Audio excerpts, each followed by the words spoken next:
अस्सलामुअलैकुम एंड बिस्मिल्लाहिर्रहमानिर्रहीम dear students, how are you. आप लोग कैसे हैं? उम्मीद है आप लोग खैरियत से होंगे और अपना ख्याल रखते रहिए। डियर स्टूडेंट, आज जो हमारा टॉपिक है वो है रेड सेल मॉर्फोलॉजी। और रेड सेल मॉर्फोलॉजी की इम्पोर्टेंस बहुत ज़्यादा है एक हेमेटोलॉजिकल लैब में या एक डायग्नोस्टिक लैब में अगर हम कोई डायग्नोसिस करने जा रहे हैं। जैसे कि पहले वीडियोस के अंदर हमने सीबीसी रिपोर्ट देखी, फिर उसके पैरामीटर्स को हमने देखा और सीबीसी की रिपोर्ट को इंटरप्रेट कैसे करते हैं। उन पैरामीटर में जैसे कि रेड सेल इंडिसेस पे हमने फोकस किया कि रेड सेल इंडिसेस बेसिकली है क्या चीज़ और किस तरह हम इनको इंटरप्रेट करते हैं एक रिपोर्ट के लिए। तो उसके बाद हमने पेरिफेरल मॉर्फोलॉजी पे भी बात की, यानी कि पेरिफेरल स्मेयर पे बात की हमने, और पेरिफेरल स्मेयर में हमने डब्ल्यूबीसीज, आरबीसीज और प्लेटलेट के जो कंटेंट्स थे उन पे बात की कि डब्ल्यूबीसीज में अगर कोई एबनॉर्मेलिटी आ रही है तो वो हमें माइक्रोस्कोपिक एग्जामिनेशन के ज़रिए थ्रू पेरिफेरल स्मेयर हमें नज़र आ जाती है। और इसी तरह रेड ब्लड सेल मॉर्फोलॉजी थी। आज जो रेड सेल ब्लड मॉर्फोलॉजी है उस पे हम स्टार्ट ले रहे हैं, और ये लेक्चर दो तीन लेक्चर्स पे डिवाइड होगा। लेकिन ये है कि आप लोगों ने इसको देखना ज़रूर है, क्योंकि अगर बीच में आपने कोई चीज़ मिस कर दी तो फिर आपको मॉर्फोलॉजी की समझ नहीं आएगी। यहाँ पे जो टॉपिक है आज हमारा वो है रेड सेल मॉर्फोलॉजी। अब इस नाम से जाहिर हो रहा है कि ज़ाहिरी बात है कि रेड सेल की मॉर्फोलॉजी हम डिस्क्राइब कर रहे हैं या उसकी मॉर्फोलॉजी हम दिखा रहे हैं आप लोगों को। मॉर्फोलॉजी की जब बात आती है रेड सेल्स की स्पेशली, तो हमारे जहन में एक ही ख्याल आता है कि रेड ब्लड सेल राउंड होता है, कनकेव होता है और 7 to 8 माइक्रोन इसका साइज होता है। लेकिन रेड ब्लड सेल की मॉर्फोलॉजी जब हम हेमेटोलॉजी में करते हैं और डायग्नोसिस के लिए करते हैं और सर्टेन टाइप्स ऑफ डायग्नोसिस हम डायग्नोस करते हैं, तो उस वक्त रेड सेल मॉर्फोलॉजी की इंपॉर्टेंस बहुत ज़्यादा हो जाती है। एक तरफ सीबीसी की रिपोर्ट देखी जाती है और दूसरी तरफ उन सेल्स के अंदर अगर कोई वेरिएशन आ जाती है, उन सेल्स के अंदर अगर कोई तगय्युर आ जाता है, यानी कि एक नॉर्मल से डिविएट कर रही है एक चीज़। जैसे कि एक नॉर्मल सिचुएशन है, वो एक नॉर्मल लाइफ गुजार रहा है एक बंदा, लेकिन अगर उससे कोई डिविएट कर रहा है तो उसको हम कहते हैं कि डिजीज हो गई। इसी तरह रेड ब्लड सेल एक नॉर्मल अगर है तो उसको उसको कहते हैं कि ये नॉर्मल साइज है, नॉर्मल शेप का है, कोई प्रॉब्लम उसमें नहीं होती। लेकिन अगर वो अपने नॉर्मल से डिविएट कर रहा है तो इट्स मीन कि रेड सेल के अंदर कोई पैथोलॉजी जो है वो कॉज हुई है। और ये पैथोलॉजी जो है या ये डिफरेंसेस जो है वो डिफरेंट टाइप्स के हो सकते हैं। जैसे कि यहाँ पे मैं जनरली बता रहा हूँ आप लोगों के, सेल्स अपनी साइज जो है वो भी चेंज करता रहता है और सेल्स की, रेड ब्लड सेल्स की शक्लें जो है वो भी चेंज होती रहती है। जैसे कि कुछ एग्जांपल हमारे पास है यहाँ पे कि सेल्स की नॉर्मल साइज जो है वो राउंड होती है, लेकिन जो साइज है अगर वो इलोंगेटेड हो जाए, अगर सेल्स लंबा हो जाए तो उसको हम पेंसिल सेल्स कहते हैं। इस तरह अगर वो सिकल सेल बन जाता है तो दोनों एंड उसके पॉइंटेड हो जाते हैं, टेयर ड्रॉप सेल हो जाते हैं। तो डिफरेंट टाइप्स ऑफ सेल हमारे पास मौजूद है। और इन सेल्स की इंपॉर्टेंस क्या है, क्योंकि अगर इन सेल को फिर देखने की हाजत क्यों पड़ रही है या इन सेल्स को डायग्नोसिस में क्या इम्पैक्ट पड़ता है, तो इम्पैक्ट यही पड़ता है कि हर एक सेल की या डिफरेंट सेल्स की जब हम कम्बिनेशन देखते हैं या उनकी प्रेजेंस हम देखते हैं एक पेरिफेरल स्मेयर के अंदर, तो वो हमें उस डिजीज की तरफ लेके चला जाता है। जो कि एक एक करके हम डिजीज पढ़ेंगे, उसमें तो डिटेल के साथ डिस्कस करूंगा मैं, लेकिन यहाँ पे हम एक जनरल ओवरव्यू ले रहे हैं और एक एक सेल की मॉर्फोलॉजी जो है हम यहाँ पे पढ़ेंगे। आज का जो टॉपिक है वो ज़्यादातर इस हिस्से पे होगा कि नॉर्मल रेड ब्लड सेल क्या चीज़ है। तो नॉर्मल सेल ये हम सबको मालूम है कि एक fragile biconcave disc like structure होता है इसका, स्मूथ राउंड होता है ये, और 7.5 या 8 माइक्रोन तक इसकी साइज़ जो है वो रहती है। और इसको जब हम कंपेयर करते हैं तो अब नॉर्मली एक रिपोर्ट है उस पे तो हम एमसीवी देख लेते हैं। अगर एमसीवी हमारे पास नॉर्मल है यानी 80 to 100 है, तो इट्स मीन के नॉर्मोसेटिक एक सेल है, उसके लिए वर्ड यूज होता है नॉर्मोसेटिक, यानी सेल की साइज जो है वो नॉर्मल है। लेकिन ये जितनी बातें मैंने बताई, बाई कनकेव है या स्मूथ राउंड सरफेस है, तो ये हमें किताबों में मिलती है। जब हम एक्चुअल लाइफ के अंदर जाते हैं और माइक्रोस्कोप के जरिए हम एक सेल को देखते हैं तो सेल की साइज जो है या सेल की जो मॉर्फोलॉजी मॉर्फोलॉजी होती है वो हमें यूं नज़र आती है कि उसमें बीच का जो एरिया है जिसको हम कहते हैं सेंट्रल पैलर एरिया वो खाली होता है, और इर्द गिर्द जो है उसका एक रेडिश या ऑरेंज कलर या इवन पिंकिश कलर हमें नज़र आता है। वो डिपेंड करता है आपके स्टैंड पे, लेकिन अक्सर ये पिंकिश ही होता है। तो इस तरह की एक शक्ल आती है जिसे हम कहते हैं एक रेड ब्लड सेल्स, और जाहिर बात है इसमें कोई न्यूक्लियस नहीं होता, ए न्यूक्लिएटेड सेल है। और ये जो एरिया होता है इसके अंदर ये पूरा हीमोग्लोबिन है। जो हीमोग्लोबिन रेड ब्लड सेल के अंदर है, अब वो हमें मॉर्फोलॉजिकली हम उसको बज़ाहिर अपनी आंखों से थ्रू माइक्रोस्कोप देख सकते हैं। तो एक नॉर्मल रेड ब्लड सेल जो है वो राउंड होता है, उसके बीच के अंदर एक एरिया होता है जिसे हम सेंट्रल पैलर एरिया कहते हैं, और इसकी जो डायमीटर है वो 7.5 से 7.8 माइक्रोन तक होती है। ये एक नॉर्मल रेड ब्लड सेल है, और इसमें ये सारे तकरीबन नॉर्मल रेड ब्लड सेल है। ये रेड ब्लड सेल है, इसकी जो इर्द गिर्द है वो वेल हेमोग्लोबिनाइज्ड है, और बीच में ये जो एरिया होता है 1/3 ये सेंट्रल पेलर एरिया होता है। तो एक नॉर्मल सेल को जब भी हम देखते हैं तो उसकी शक्ल जो है, उसकी मॉर्फोलॉजी जो है वो हमें यूं नज़र आएगा जिस तरह इस स्लाइड के अंदर दिखाया गया है। अब अगर मेरे पास MCV उसकी कम आ चुकी है, यानी कि मीन कार्पस्कुलर वॉल्यूम कम आ चुकी है, तो मेरे माइंड के अंदर बहुत ज़्यादा यही होगा कि whether the cell are microcytic, कि सदर सेल्स जो है वो मुझे नॉर्मल से छोटे नज़र आएंगे। लेकिन जब मैं मॉर्फोलॉजी देखूंगा तो वहाँ पे इसके लिए एक चेक रहता है, और हम उसको जनरली कंपेयर करते हैं एक मैच्योर स्मॉल लिम्फोसाइट के न्यूक्लियस के साथ। तो उसके साथ हम कंपैरिजन करते हैं नॉर्मली जब हम सेल्स को देखते हैं या पेरिफेरल मॉर्फोलॉजी करते हैं। अब जहाँ तक नॉर्मल रेड ब्लड सेल की बात है तो उसका हमें आइडिया हुआ कि एक नॉर्मल रेड ब्लड सेल कैसे होता है। अब जब ये अपने नॉर्मल साइज से और नॉर्मल मॉर्फोलॉजी से डिविएट कर जाता है तो उसको हम कहते हैं एबनॉर्मेलिटी। और जब भी हमारे पास कोई एबनॉर्मेलिटी होती है तो इट्स मीन कि कोई सर्टन उसका इफेक्ट पड़ रहा है जिसकी वजह से हमें ये रेड ब्लड सेल इस तरह वेरिएशन इन साइज या उसकी वेरिएशन इन शेप जो है उसमें नज़र आ रही है, या उस रेड ब्लड सेल के अंदर कोई चीज़ जो है वो अंदर फंसी हुई है, या ऐसी चीज़ उसके अंदर हमें दिखाई नज़र दे रही है। तो इसको कहते हैं एबनॉर्मेलिटीज़। अब जब WBCs की जिस तरह एबनॉर्मेलिटीज़ थी वहाँ पे हमने उसको डिस्कस कर दिया कि एक नॉर्मल न्यूट्रोफिल को हमने देखा, फिर उसके साथ हमने उसकी एबनॉर्मेलिटी को डिस्कस कर लिया, और उसमें डिफरेंट टाइप्स ऑफ हमें न्यूट्रोफिल नज़र आए या इजोनोफिल नज़र आए। अब सेम यहाँ पे भी हम RBC की मॉर्फोलॉजी हमने डिस्कस कर ली, नॉर्मल हमें पता चला, लेकिन जब कोई एबनॉर्मेलिटी नज़र आएगी तो वो कितने टाइप्स की होगी। तो 3 मेजर टाइप्स की जो है वो एबनॉर्मेलिटी हमें रेड ब्लड सेल के अंदर नज़र आती है। एक को कहते हैं एनाइसोसाइटोसिस, दूसरा है पोकेलोसाइटोसिस, और तीसरा जो है वो है inclusion in red blood cell. Anisocytosis अब क्या चीज़ है कि अगर कोई वेरिएशन नज़र आती है एक रेड ब्लड सेल के साइज के अंदर, यानी पेरिफेरल मॉर्फोलॉजी पे आप देख रहे हैं और सेल्स जो है आपको कुछ छोटे नज़र आ रहे हैं, कुछ बड़े नज़र आ रहे हैं, यानी कि कुछ माइक्रोसाइट नज़र आ रहे हैं, कुछ मैक्रोसाइट नज़र आ रहे हैं, इट्स मीन कि उस स्लाइड के अंदर आपने रिपोर्ट करनी है एनाइसोसाइटोसिस।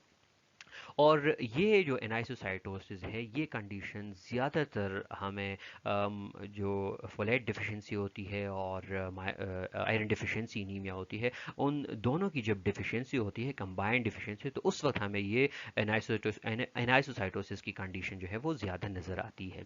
इसी तरह पोइकिलोसाइटोसिस है तो ये क्या चीज़ है, variation in shape of RBCs, यानी कि आरबीसीज के शेप के अंदर अगर वेरिएशन आ जाती है। अब आरबीसीज की शेप के अंदर वेराइटी ऑफ वेरिएशंस है, बहुत ज़्यादा वेरिएशन नज़र आ सकती है, और इस पे हमारा दूसरा लेक्चर कंप्लीट पोइकिलोसाइटोसिस पे होगा कि उसमें से आपके टीयर ड्रॉप सेल आ सकते हैं, आपके एलिप्टिकल सेल आ सकते हैं, आपके डेक्रोसाइट आ सकते हैं, आपके पेंसिल सेल नज़र आ सकते हैं, इस तरह सिकल सेल नज़र आ सकता है, फ्रेगमेंटेड सेल नज़र आ सकता है, इखेंथोसाइट नज़र आ सकते हैं, इकाइनोसाइट नज़र आ सकते हैं। एक बड़ी लिस्ट है जो कि हमें पोइकिलोसाइटोसिस में मिलती है, यानी कि आरबीसीज اپنی مورفولوجی جو ہے وہ ڈفرینٹ ڈیزیز کے ساتھ چینج کرتی رہتی ہے، اور یہی ہماری پریفرل سمیئر کی ایک بڑی ورت رہتی ہے کہ جہاں تک ہمیں سی بی سی کی رپورٹ تو نظر آتی ہے، لیکن وہاں پہ ہمیں مورفولوجی پہ اتنا کمانڈ نہیں ہوتا جہاں تک ہمیں مورفولوجی پہ پیریفرل سمیئر کو دیکھنے کے بعد ہمیں ملتا ہے، اور اس میں یہ ساری چیزیں ہیں، آئسوسائٹوسس اور اس کے بعد پیکولوسائٹوسس ہمیں بہت قریب لے کے چلا جاتا ہے ایک ڈیزیز کی طرف۔ تھرڈ ون جو ہے وہ ہے inclusion in red blood cell. Normally ہمیں یہی پتا ہے اور یہی بتایا گیا ہے، اور ہم جب پیریفرل مورفولوجی دیکھتے ہیں تو ہمیں ریڈ بلڈ سیل کے اندر کوئی چیز نظر نہیں آتی، بس اس کے اندر ہیموگلوبن ہوتا ہے، سینٹرل پیلر ایریا اس کا خالی ہوتا ہے، باقی اس میں کوئی انکلوژن یا کوئی اس طرح کی آرٹیفیکٹس یا کوئی گرینیولز وغیرہ کچھ بھی نظر نہیں آتا۔ لیکن اگر ہمیں آر بی سی کے اندر کوئی چیز نظر آ جاتی ہے اندر، اس کے اوپر بھی ہماری ایک اینڈ میں جو ہے ایک لیکچر ہوگا کہ کون کون سی چیزیں انکلوژن میں آ سکتی ہے، جیسے کہ ایک مثال میں دے دوں گا کہ ملیریل پیراسائٹ اگر نظر آ جاتا ہے تو وہاں پہ ہم کہتے ہیں کہ آر بی سی کے اندر ہمیں انکلوژن جو ہے وہ نظر آیا ہوا ہے۔ اچھا، اب یہاں پہ ہمیں پتا چلا کہ ایک نارمل ریڈ بلڈ سیل کیسے ہوتا ہے، اس کے بعد ریڈ بلڈ سیل کے اندر کون سی ٹائپ کی ویریشن آتی ہے، یا اس کو ہم ایب نارملٹی بھی کہتے ہیں، جس طرح نائسوسائٹوسس، پھر پیکولوسائٹوسس اور inclusion in red blood cell. تو یہ ایک نارمل پیریفرل سمیئر ہے، اور نارمل پیریفرل سمیئر پہ ہمیں ریڈ بلڈ سیل جو ہے وہ میچیور رہتے ہیں، ظاہری بات ہے، تو ان کی جو مورفولوجی ہے وہ ہمیں اس طرح کی نظر آئے گی، جس میں سے مین امپورٹنٹ بات کیا ہے کہ اس کے راؤنڈ یا ارد گرد جو ایریاز ہے وہ ویل ہیموگلوبنائزڈ ہوں گے، جبکہ اس کا سینٹر پیلر نو لارجر دین 3 مائکرون ان ڈائمیٹر، یعنی کہ اس کا 1/3 ایریا جو ہے وہ سینٹرل پیلر ایریا ہوگا، بیچ میں یہ خالی ہوتا ہے۔ تو یہ ایک نارمل سیل ہے، اور جب ہمارے پاس ایک نارمل سیل ہوتا ہے یعنی کہ اس کی ہیموگلوبن نارمل ہے، اور اس کے اندر جو ہیموگلوبن ہے وہ بالکل صحیح طرح ڈسٹریبیوٹ ہوا ہے، تو اس کو ہم کہتے ہیں کہ یہ نارموکرومک نارموسیٹک سیل ہے۔ نارموکرومک پہ ہم نے آلریڈی سی بی سی میں بات کی ہوئی ہے کہ نارموکرومک کس کنڈیشن کو کہتے ہیں اور اس کے ساتھ ایم سی ایچ کا کیا ریلیشن ہے، تو اس کے لیے اگر کسی نے ابھی تک وہ ویڈیو نہیں دیکھی تو کائنڈلی وہ ویڈیو واچ کر لے، اس میں کافی ڈیٹیل کے ساتھ ہم نے یہ ڈسکس کیا ہوا ہے۔ اب دو چیزیں ہمارے پاس آ گئی، ایک ہے انائسوسائٹوسس اور دوسری ہے پیوکیلوسائٹوسس۔ پیوکیلوسائٹوسس پہ تو کمپلیٹ ایک دوسری ویڈیو آئے گی، لیکن انائسوسائٹوسس جو کہ آج کی ویڈیو میں ہم ڈسکس کر رہے ہیں، تو اس پیریفرل سمیئر کو آپ دیکھ رہے ہیں کہ اس میں سیلز ہمیں نظر آ رہے ہیں لیکن سارے یونیفارم سائز کے نہیں ہیں، اس میں آپ کو ویریشن نظر آ رہی ہے۔ تو اس طرح کی سلائیڈ جب آپ کو نظر آ جاتی ہے تو آپ کہتے ہیں کہ یہ این آئسوسائٹوسس ہے یہاں پہ، یعنی کہ here we have the variation in size of the red blood cells۔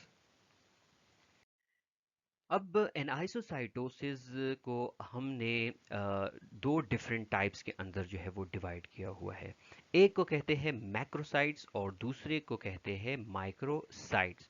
تو ویریشن جو ہے وہ دو طریقوں سے ہوتی ہے، یعنی سیل سائز کے اندر دو طریقوں سے ویریشن ہوتی ہے، یا سیل بڑا ہو سکتا ہے یا سیل جو ہے وہ چھوٹا ہو سکتا ہے۔ اگر سیل اپنے نارمل سائز سے اباو چلا جائے، یعنی وہ اپنے سائز سے زیادہ ہو جائے، بڑا ہو جائے، تو اس وقت ہم کہتے ہیں کہ یہ سیل جو ہے یہ ریڈ بلڈ سیل میکروسائٹ ہے۔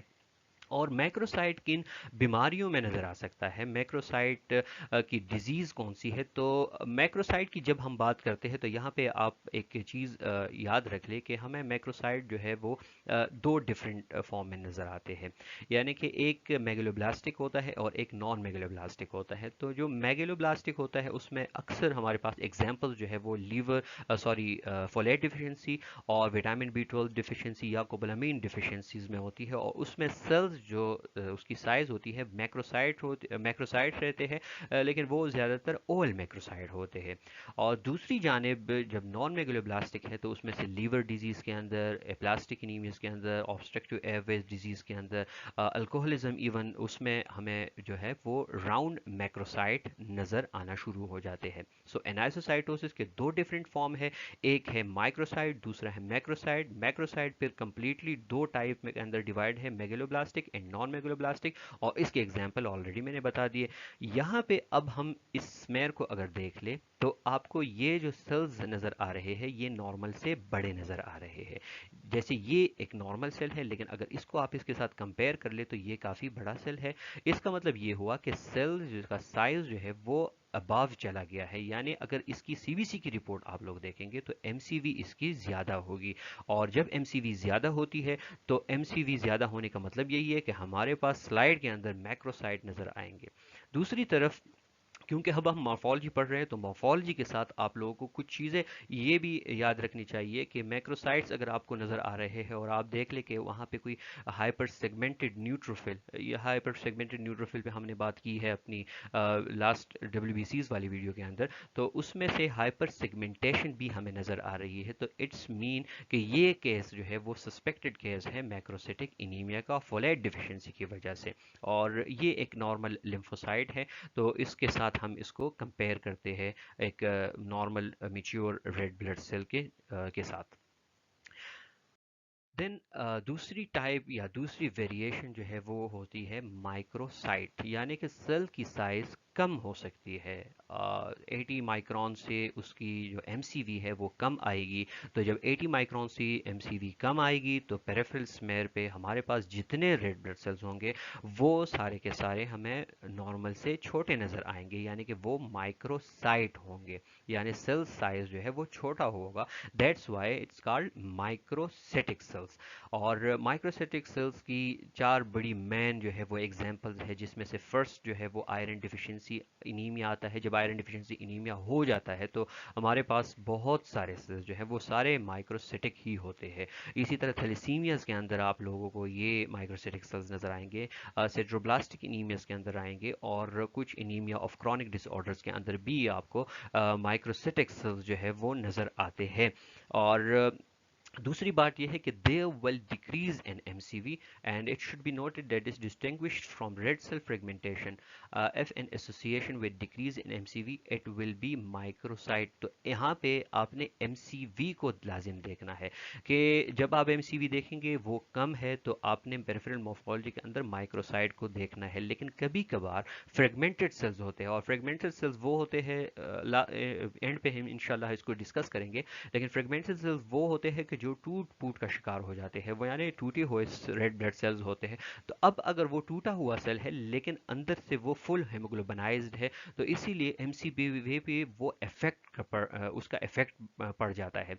तो वहाँ पे आपने इसको वेरी करना है कि वेदर ये सीबीसी रिपोर्ट के साथ जो है वो कंपेयर हो रहा है या नहीं हो रहा, क्योंकि कुछ केसेस के अंदर आपको सीबीसी की रिपोर्ट जो है वो मीन कार्पस्कुलर वॉल्यूम की होती है, वो पूरे सेल्स की एक मीन निकाल लेते हैं। लेकिन जब आप पेरिफेरल स्मेयर पे देखते हैं तो रिपोर्ट वहाँ पे आपको कुछ और बता रही होती है। तो यहाँ पे ये डिस्टिंग्विश करना बहुत लाजमी है। अब जैसे कि ये पेरिफेरल स्मेयर है और इसमें आप लोगों को जितने रेड ब्लड सेल्स है ये अपने साइज से छोटे हैं, माइक्रोसाइट्स है। और इसके साथ जैसे कि लास्ट एक स्लाइड मैंने आप लोगों को दिखाई और उसमें मैंने आप लोगों को मैक्रोसाइट के साथ एक न्यूट्रोफिल दिखाया जो कि हाइपर सेगमेंटेड न्यूट्रोफिल था। तो आप एक क्लू ले सकते हैं कि ये सस्पेक्टेड केस है फोलेट डिफिशिएंसी का या विटामिन बी 12 डिफिशिएंसी का। यहाँ पे एक क्लू है जिसमें आप लोगों को अगर माइक्रोसिटिक हाइपोक्रोमिक सेल नज़र आ रहे हैं और आपको बहुत सारे एलिप्टिकल सेल नज़र आ रहे हैं, यानी कि पेंसिल सेल नज़र आ रहे हैं, जैसे ये पेंसिल सेल है, ये पेंसिल सेल है, यहाँ पे ये पेंसिल सेल है और ये पेंसिल सेल है। इट्स मीन कि ये जो पेंसिल सेल है आयरन की कमी की वजह से अपनी पूरी जो नॉर्मल मॉर्फोलॉजी है वो इम्पैक्ट उस पर नहीं पड़ रहा और वो इंटेक्ट उसमें नहीं आ रहा, तो उस वजह से उसकी साइज जो है वो एलोंगेटेड ही रह जाती है। इसकी और भी काफ़ी वजह है, लेकिन यहाँ पे अगर आपको इस पेरिफेरल स्मेयर पे माइक्रोसिटिक हाइपोक्रोमिक सेल्स के साथ पेंसिल सेल्स नज़र आना शुरू हो जाते हैं तो आप सोच सकते हैं आपका क्लू जो है वो आयरन डिफिशिएंसी इनीमिया की तरफ ही जाना चाहिए।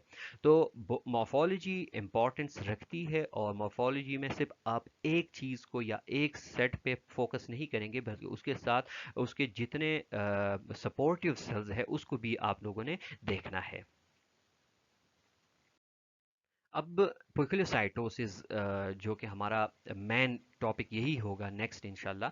तो पिकुलोसाइटोसिस क्या चीज़ है कि ये variation in shape of red blood cells है, और जहाँ तक variation in shape of red blood cells आती है तो वेरिएशन बहुत सारी होती है। मॉर्फोलॉजिकली हमें रेड ब्लड सेल के अंदर बहुत सारी वेरिएशन नज़र आ जाती है, और उसमें से आप लोगों को स्फीरोसाइट नज़र आते हैं, ओवेलोसाइट्स नज़र आते हैं। जैसे कि मैंने बताया मैक्रोसाइट के अंदर दो टाइप्स, मैक्रोसाइट तो बजाते खुद एनाइसोसाइटोसिस में है, लेकिन जब मैक्रोसाइट्स से आगे हम बात करते हैं तो मैक्रोसाइट दो टाइप्स के होते हैं, यानी उसकी दो मॉर्फोलॉजिकल एक शक्लें हैं या मॉर्फोलॉजी है, जिसमें से एक ओवेलोसाइट्स है और दूसरी राउंड मैक्रोसाइट है। तो दो टाइप्स के मैक्रोसाइट हमें नजर आ सकते हैं। तो वो अब उसकी मॉर्फोलॉजी पे बात चल रही है तो इसीलिए इसको यहाँ पे पोकुलोसाइट्स में पोकुलोसाइटोसिस के अंदर रख दिया गया है। इसी तरह बर्ड सेल्स है, स्पर सेल्स होते हैं, क्रीनेटेड रेड सेल्स है, शिस्टोसाइट्स है, टीयर ड्रॉप सेल्स है, एक्हेंथोसाइट्स है, टारगेट सेल्स है, सिकल सेल्स है और पेंसिल सेल्स है। तो ये हमारे पास वो सेल्स है जिसके अंदर मॉर्फोलॉजिकली चेंजेस आती है, और उनके मॉर्फोलॉजी के बेस पे हमने इनको ये नाम दिए हैं। और ऐसा क्यों होता है इस पे हम इंशाल्लाह अपने आने वाली वीडियो के अंदर डिस्कशन करेंगे और इसकी मॉर्फोलॉजी दिखाएंगे आप लोगों को। तो स्टे ट्यून विद मी और वीडियो पूरी देख ले। इसके साथ मैं आप लोगों को लाजिम रिकमेंड करता हूँ कि आपने सीबीसी की रिपोर्टिंग कैसे की जाती है और उसके इंडिसेस की इंपॉर्टेंस क्या है एनीमिया के साथ, तो वो अगर देख लेंगे तो आप एक अच्छे सीबीसी रिपोर्ट के साथ एक पेरिफेरल मॉर्फोलॉजी जो है वो कर सकते हैं। लेकिन इसके साथ एक और चीज़ है कि practice makes a man perfect, कि आप लोगों ने अपने लैब के अंदर, या अगर आप स्टूडेंट है तो अपने यूनिवर्सिटी के लैब के अंदर आप लोगों ने प्रैक्टिस करनी है। जितनी आप प्रैक्टिस करते जाएंगे तो आपको सेल की आइडेंटिफिकेशन अच्छी तरह होगी इंशाल्लाह। So thank you very much for listening. इंशाल्लाह see you in the next video. अल्लाह हाफिज़।